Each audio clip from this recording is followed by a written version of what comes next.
I never believed in fate, not until the day I bumped into Alex at the department store. It was one of those busy sale days, the kind where you find yourself elbow to elbow with strangers, all hunting for a bargain. That's where our story began, amidst the chaos and the discount signs. I'm Sarah, by the way, a librarian with a love for quiet spaces and the rustle of pages. My life was simple, routine, and I liked it that way. Then, Alex stormed in, like a character out of one of those romance novels I secretly enjoyed during my lunch breaks.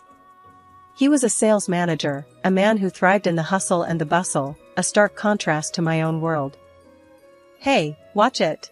I snapped as someone's hand brushed against mine, reaching for the last lamp on sale. I looked up, ready to unleash my frustration on the intruder, but my words faltered. There he was, Alex, with a grin that could light up the dim aisle we stood in. "Sorry about that," he chuckled, his hand still on the lamp I had my eyes on. But I saw it first. I raised an eyebrow, unimpressed. "Dream on." I've had my eye on this since I stepped into this aisle. The banter could have ended there, with one of us walking away in defeat. But Alex, with his easy charm, suggested, "How about we grab a coffee instead? My treat. You can tell me all about the other bargains you've snatched today." I was taken aback. Men like him didn't usually notice women like me, women who preferred the background, the sidelines. Yet, there was a sincerity in his eyes that caught me off guard. Against my better judgment, I found myself nodding, a small smile creeping up on my face. The coffee shop was crowded, but Alex found us a quiet corner. As we sat, sipping on our drinks, the conversation flowed effortlessly.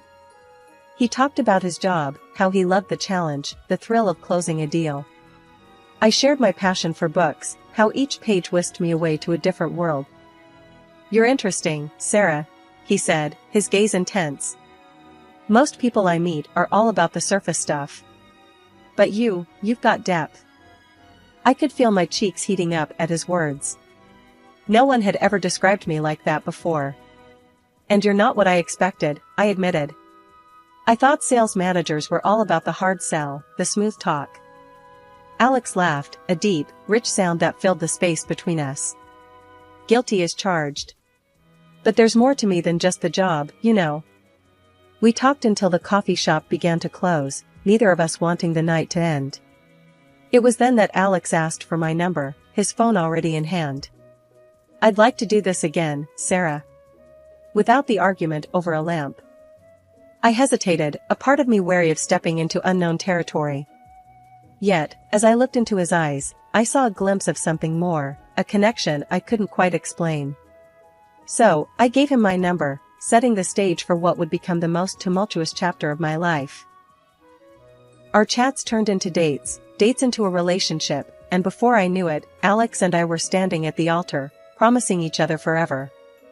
We moved into his house, a cozy little place that soon felt like home. Our dreams of starting a family, however, proved to be a challenge, testing our bond in ways I never imagined. Life has a way of flipping the script on you, doesn't it?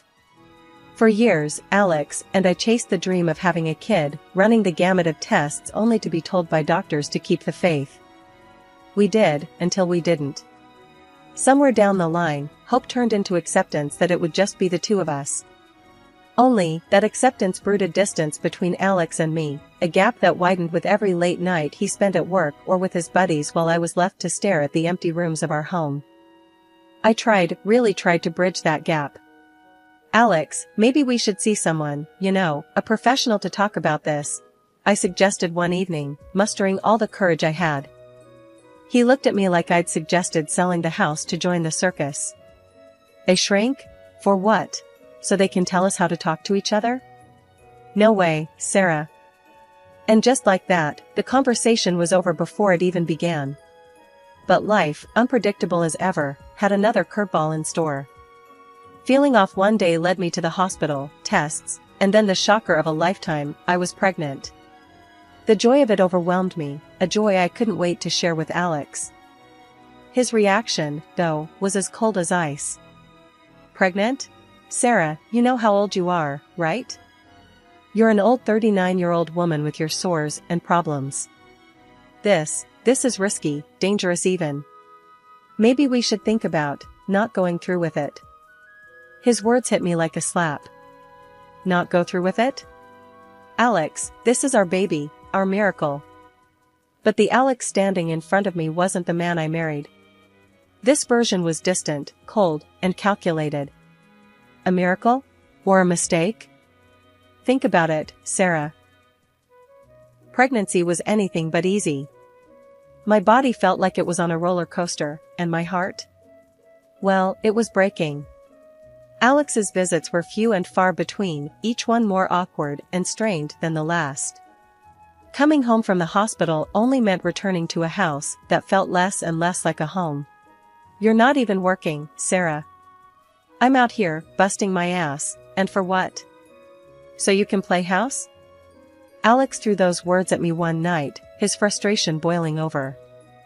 I bit back the hurt, the anger. Playing house? Is that what you think I'm doing? I'm carrying our child, Alex. Our child. But it was like talking to a wall. A wall that was packing its bags and moving farther away from me with each passing day.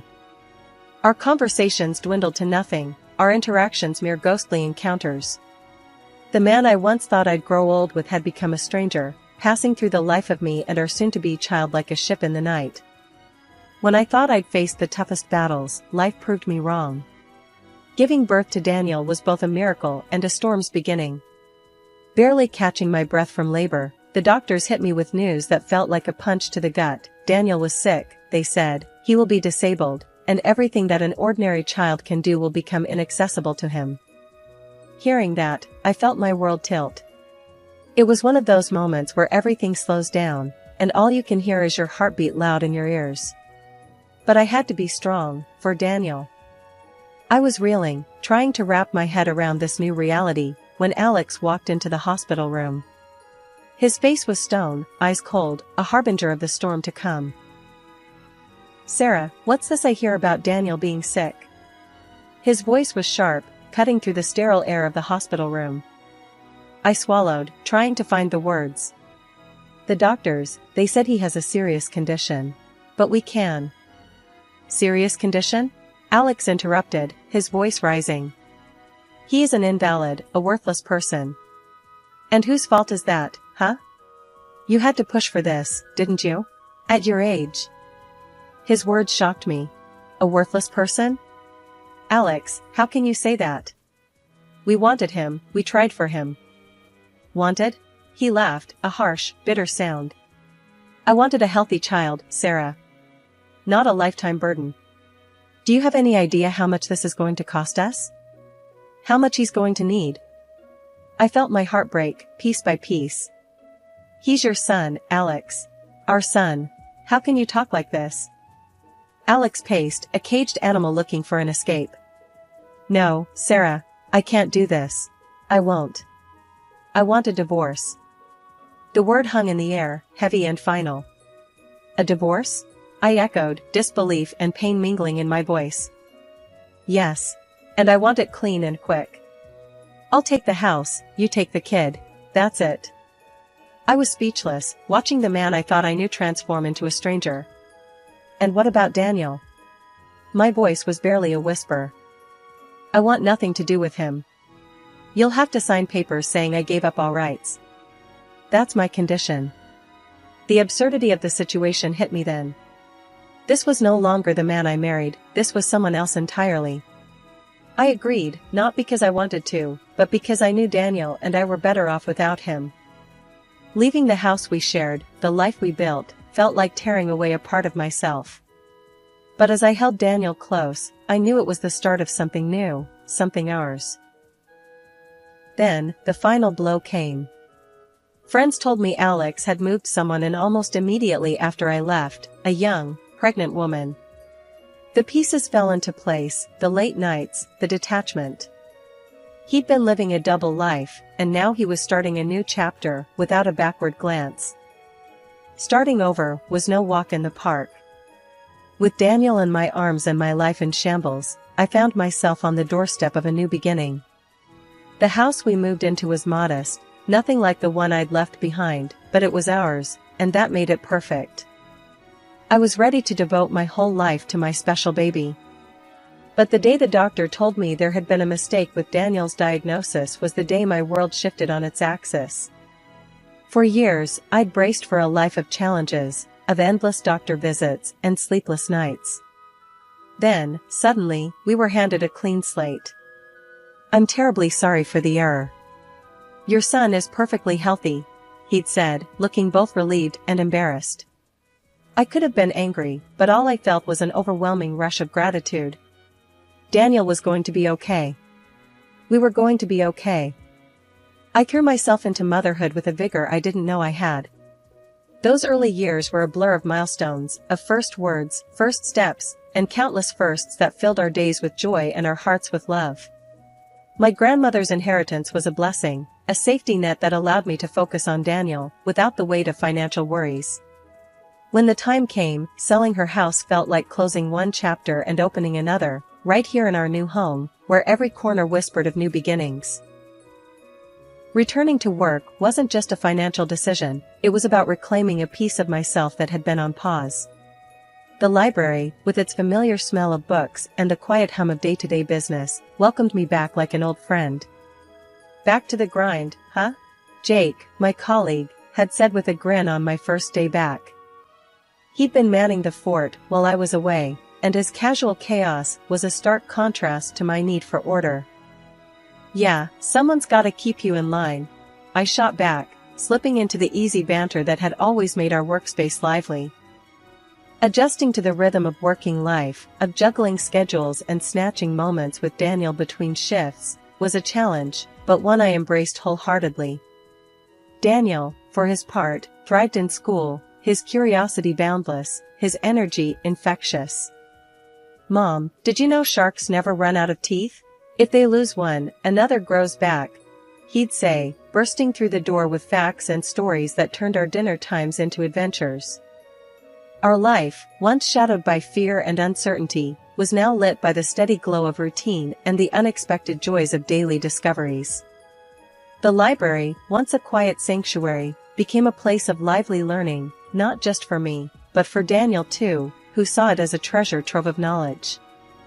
"Mom, when I grow up, I'm gonna read every book in here," Daniel declared one afternoon as he helped me reshelve books, his small hands struggling with the weight of a particularly thick volume on dinosaurs. I laughed, ruffling his hair. "That's quite the goal, champ. But if anyone can do it, it's you." The Christmas party at Daniel's school was something straight out of a holiday card, twinkling lights, children's laughter echoing off the walls, and the air filled with the scent of pine and gingerbread. I was there, mingling with other parents, sipping on too sweet punch, and keeping an eye out for Daniel, who was a blur of energy and excitement among his peers. Suddenly, Daniel appeared by my side, his eyes sparkling with anticipation. "Mom, you've got to meet Tommy, my best friend." His excitement was infectious, and I let him tug me through the crowd towards a boy who was looking equally eager. As we approached Tommy and his parents, my heart skipped a beat, then sank like a stone. There stood Alex, my ex-husband, with that woman, his new wife, the one he had left us for. The shock on his face mirrored mine, but any semblance of a civil reunion evaporated with his next actions. Alex's protective hand clamped down on Tommy's shoulder, pulling him back as if drawing a line in the sand. "Tommy, stay away from him," he barked, nodding towards Daniel, with undisguised contempt. "I don't want you mixing with that boy. He's not right." The words were a slap, a brutal reminder of the man Alex had become. "Excuse me?" I managed, my voice sharp with disbelief and rising anger. "What did you just say about our son?" Alex, unfazed, met my gaze with that cold, arrogant look I remembered all too well. "You heard me. I'm not having my son play with someone defective." The ugliness of his words stung, but I squared my shoulders, refusing to let him see how deeply they cut. "Defective? Daniel is perfectly healthy, Alex. Not that you'd care enough to know." His smirk was infuriating, a clear indication he believed he had the upper hand. Oh, I know you'd like to think everything's fine. But let's not pretend you didn't mess him up with your choices. Before I could retort, his wife, a bystander until now, chimed in, her voice laced with concern. Let's not make a scene, darling. We're at a school event, remember? Alex shrugged, his gaze still locked with mine. She needs to hear the truth. Besides, we're doing much better now. My wife is rich, and her father owns the company I work for. He draped an arm around her, a show of possession more than affection. I looked at her, this woman who had unknowingly dismantled my life, and then back at Alex. Doing better? By teaching your son to judge and look down on others?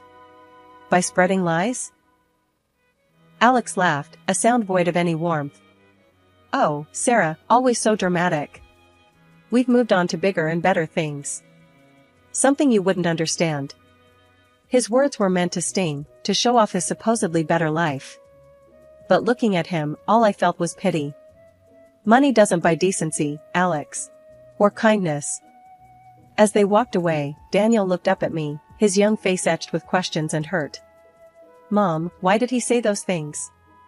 Why doesn't he want Tommy to be my friend? I knelt down, taking Daniel's hands in mine, searching for the right words. Sometimes, people say unkind things because they don't understand, or they're dealing with their own issues. It's not a reflection of you, my love. You are perfect just the way you are. Daniel nodded, though I could see he was still processing the harsh exchange. Are we still going to have fun tonight? He asked, his voice small. I smiled, brushing a stray lock of hair from his forehead. Of course, we are.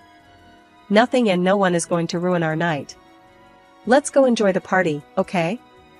After the Christmas party debacle, I tried to push Alex and his hurtful words to the back of my mind.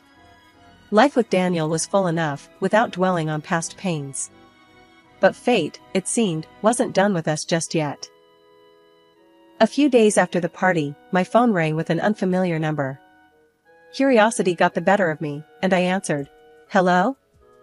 Hi, is this Sarah? The voice on the other end was hesitant, unsure. Yes, speaking. Who's this? It's Julie. Alex's wife. Her voice wavered, like she was bracing for an onslaught. I paused, taken aback. Julie? What can I do for you? There was a heavy sigh. I wanted to talk to you about what happened at the Christmas party. And, about Alex. I tensed, memories of Alex's words still fresh. All right. What about him? Julie was silent for a moment before continuing. I heard what he said to Daniel. And to you. I didn't know about any of this. About how he left you, about Daniel. He told me a different story. Her admission sparked a mix of emotions in me, but I kept my voice even. And what story did he tell you? That you two grew apart. That the divorce was mutual. He never mentioned. He never said anything about Daniel being sick or... Julie trailed off, but her meaning hung heavy between us. I sighed, feeling an unexpected pang of sympathy for her. Julie, Alex has a way of twisting the truth to fit his narrative. What happened at the party, what he said. That's the real Alex. I'm sorry you had to find out this way. She was quiet for a moment. I want to apologize, Sarah. For him. For what he said. It was unforgivable. And I'm going to confront him.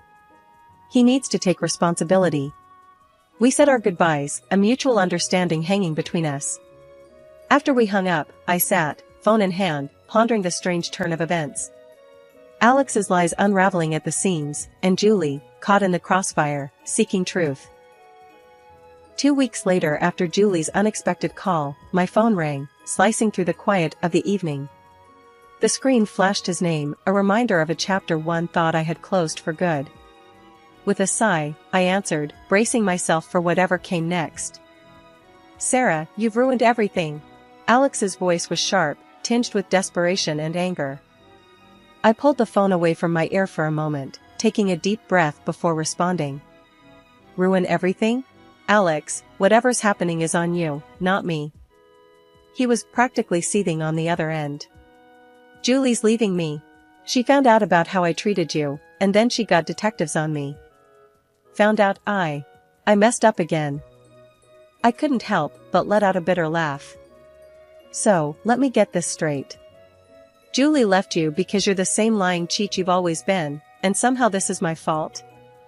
It wouldn't have happened if you hadn't talked to her, he accused, his logic as flawed as ever. Alex, I didn't tell Julie to hire detectives. And I didn't make you cheat. You did that all on your own, I said, my voice firm, devoid of any sympathy I might have once had for him. There was a pause, and when he spoke again, his voice was laced with a desperation I hadn't heard before. I've lost everything, Sarah. Julie's dad fired me from the company. She's taking the house, the cars, everything. I have nothing. I shook my head, even though he couldn't see. And you think this is my problem because we were married once. We have Daniel. And I know I've been terrible, but I've changed, Sarah. I've realized everything now. Please, can we try again? For Daniel? The audacity of his request left me speechless for a moment. Alex, you haven't changed. You're only sorry because you got caught and lost everything. And even suggesting we try again? That ship didn't just sail, it sank. Daniel and we're doing fine. Better than fine, actually. And we don't need someone who only comes around when they've hit rock bottom. But I have nowhere else to go, he pleaded, his voice breaking. That's not my problem, Alex. You made your bed, and now you have to lie in it. Alone, I said, my tone final. He tried to argue, to bargain, but I cut him off. No, Alex. This is where it ends. You need to figure out your own life, without dragging us down with you. Goodbye. I hung up before he could say another word, the finality of the gesture making my heart race. It was done. I turned off my phone, not wanting any more disruptions for the evening. A couple of months after the whole debacle with Alex, I got a call out of the blue from Julie, his now ex-wife. She wanted to meet up, kids in tow, for a coffee chat. Curiosity piqued and a bit wary, I agreed. Daniel was always asking about Tommy, so I thought, why not? We met at a cozy little cafe downtown, a neutral ground of sorts. Julie was there with Tommy, both looking a bit apprehensive, but hopeful. Daniel lit up at the sight of his half-brother, and within minutes, the kids were chattering away like old times, the awkwardness melting away under their shared excitement. Julie and I found a quiet table, coffee in hand, a world apart from the chaos of our children's laughter. So, I heard you finally went through with the divorce, I ventured, trying to tread lightly. She nodded, a mix of relief and resignation in her eyes. Yeah, I did. It was messy. But I'm out on the other side now. Feels like I can finally breathe again. I could relate, remembering my own tangled exit from Alex's life. I'm glad for you, Julie. It's not easy, walking away, but sometimes it's the only way forward. Julie sipped her coffee, then looked at me, a determination in her gaze. He showed his true colors, through and through. Made the divorce hell. But I'm glad it's over. And I've been thinking, our boys, they're half-brothers. Despite Alex being, well, Alex, I don't want Tommy growing up without knowing Daniel. Her suggestion took me by surprise, but the more I thought about it, the more it made sense. I'd like that, I admitted. Daniel's always asking about Tommy. They're good for each other, it seems. Watching our sons play, I couldn't help but marvel at how life had turned out. A few years ago, I never would have imagined sitting here, chatting with you, watching our kids play together, I said, a smile tugging at my lips. Julie chuckled, a sound of genuine amusement. Life's funny that way, isn't it? Throws you curves, and you end up finding family in the most unexpected places. Our conversation flowed easily after that, the initial awkwardness giving way to a shared understanding. We talked about the kids, about moving forward, about building a life after Alex. It was cathartic, in a way I hadn't anticipated. Driving home, Daniel buzzing with stories about his afternoon with Tommy, I realized that this was what moving forward looked like. It wasn't just about leaving the past behind, It was about building something new, something better, from the pieces.